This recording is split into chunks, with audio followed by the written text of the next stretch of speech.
Hey everyone, and welcome to This Explainer. Today we're unraveling a story that, honestly, completely rewrites a piece of history most of us think we know inside and out. We're talking about the true birth of the modern scientific method. Okay, let's dive into this. I want you to think back for a second to your middle school or high school science classes.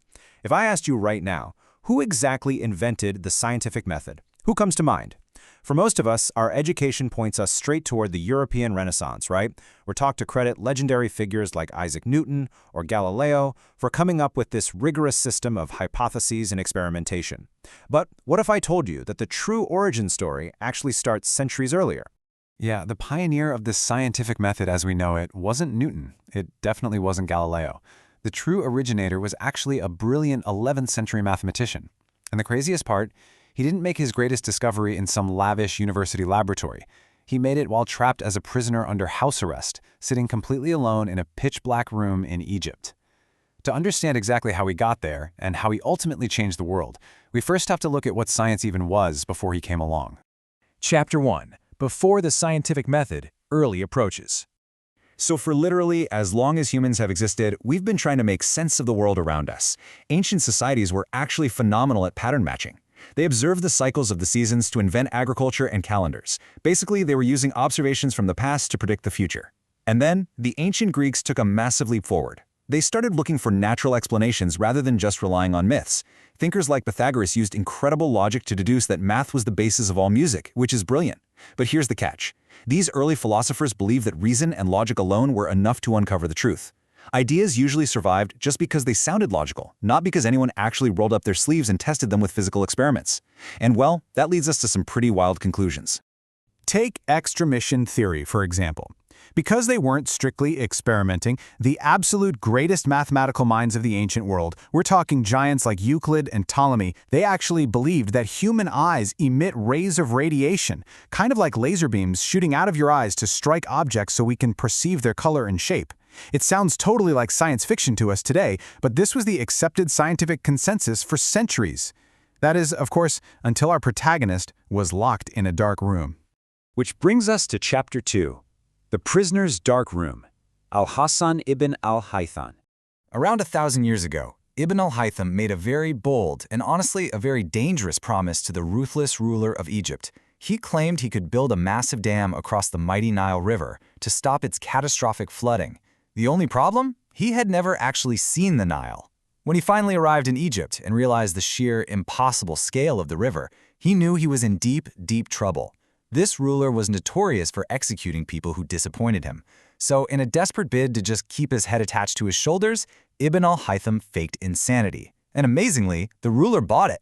Instead of executing him, he placed him under strict house arrest. Suddenly, this brilliant mind was confined to a dark chamber, with absolutely nothing to entertain him but a tiny sliver of light beaming through a hole in the wall.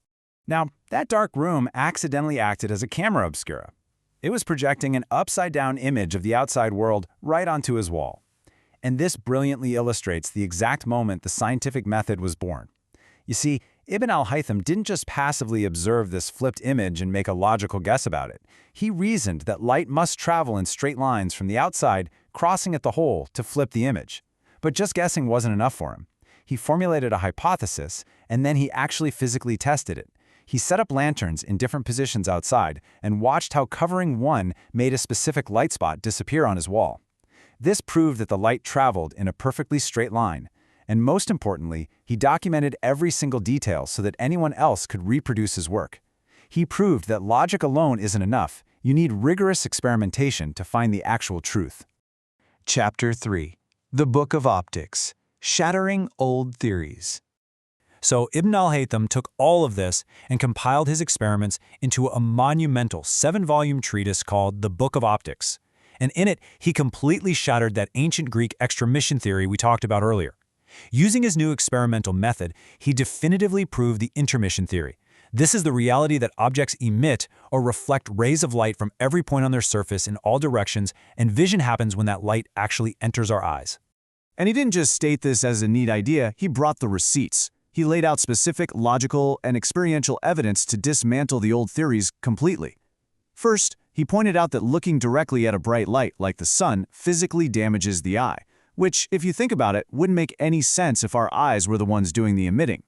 Second, he argued against the sheer absurdity of opening your eyes at night and your personal eye rays somehow instantly traveling fast enough to fill the entire vastness of the starry night sky. It's just highly improbable. Finally, through his experiments with refraction and transparency, he showed that color and light actually require a medium, like air, to be perceived. He was testing, proving, and building a rigid framework for physical reality. Chapter 4. Doubts Concerning Ptolemy, Challenging Astronomy. Ibn al-Haytham wrote another major work, this time criticizing the great Hellenistic astronomer Ptolemy. To really understand why, we have to look at this core philosophical debate. On one side, you have instrumentalism. That's the idea that mathematical models in astronomy are just useful concepts to help us predict things. They don't necessarily have to be physically real. On the other side is realism. This is the idea that if a math model works, it must represent real, physical objects in the universe. This distinction is absolutely crucial because it's the difference between just doing math on a chalkboard and actually understanding the universe we live in. So the crucial point is that Ibn al-Haytham was a staunch realist, and he realized Ptolemy's models, while mathematically useful, totally contradicted physical reality. By writing Doubts Concerning Ptolemy, Ibn al-Haytham was boldly challenging the greatest, most unquestionable minds of the past. He was defining the very core epistemic values of what makes science excellent. He demanded that you cannot just have neat math. Science demands that theoretical models must actually match the physical reality of the universe. If the math says one thing, but physical physics says another, the model is broken. This was a revolutionary standard for scientific excellence. Chapter 5. The Legacy of Experimentation, Spreading the Light. So how exactly did the light from that tiny dark room in Egypt spread to the rest of the world? Let's look at this timeline to see how the method built across a massive historical arc. We start way back in 320 BC with Aristotle categorizing knowledge. But then there's a huge jump to 1000 AD, where Ibn al-Haytham finally introduces the rigorous experimental method. Fast forward a couple of centuries to the 1200s, and European scholars are reading translations of his work. And that directly sets the stage for the 1600s, where the famous scientific revolution finally takes off in Europe. This definitely wasn't an overnight success, though. It was a slow, deliberate passing of the torch. Sometime in the late 12th or 13th century, unknown scholars translated the Book of Optics into Latin. Then an English scholar named Roger Bacon got his hands on it and became completely obsessed, not just with the light stuff, but with the method itself. He popularized the idea in Europe that science actually requires experimentation and checking each other's work. By 1572, Friedrich Risner widely printed this collection. And incredibly, this very text sat on the bookshelves of the European giants we usually credit for science: Kepler, Galileo, and yes, even Isaac Newton.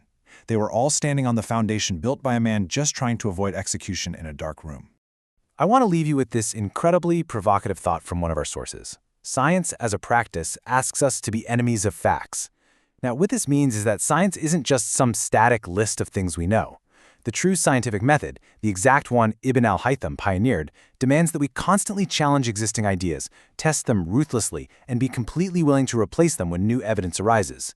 Knowing what we don't know is the true, ongoing process of science. We're all just trying to examine the light coming in from the outside world to get a little bit closer to the truth. So the next time you hear a scientific fact, I challenge you to ask yourself, how was it tested, and are you willing to be its enemy if the evidence changes? Thanks so much for joining me in this explainer, and keep asking questions.